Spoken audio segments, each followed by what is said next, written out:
News 28 मराठीमध्ये आपले स्वागत आहे। आजच्या मोठ्या बातम्यांबद्दल बोलूया। मनोर ग्रामपंचायत उपसरपंचपदी भाजपचे मंगेश गोंड बहुमताने विजयी, सर्वपक्षीय एकजुटीतून ऐतिहासिक निवड।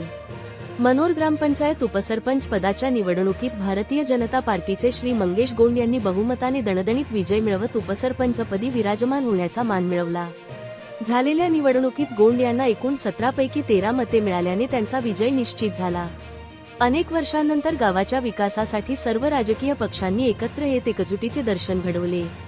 शिवसेनेचे जिल्हाप्रमुख श्री वसंत चव्हाण, भाजपचे श्री संतोष जनाठे, बहुजन विकास आघाडीचे श्री प्रशांत घोसाळकर व श्री मोमेज रईस, राष्ट्रवादी काँग्रेस पक्षाचे श्री साजिद खतीब यांच्या नेतृत्वाखाली ही निवडणूक पार पडली।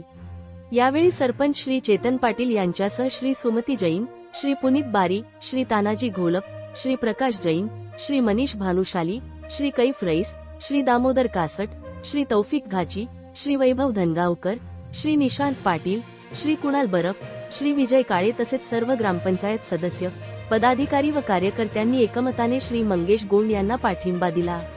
या विजयानंतर गावाच्या सर्वांगीण विकासासाठी एकत्रितपणे काम करण्याचा निर्धार व्यक्त करण्यात आला। सर्वांनी दिलेल्या पाठिंब्याबद्दल भारतीय जनता पार्टीचे श्री संतोष जनाठे यांनी सर्व राजकीय पक्षांचे नेते व कार्यकर्त्यांचे विशेष आभार मानले। मनोर ग्रामपंचायतीत सर्वपक्षीय एकजुटीतून झालेली ही निवड गावाच्या राजकारणात सकारात्मक बदल घडवणारी ठरत असल्याची चर्चा गावकऱ्यांत सुरू आहे।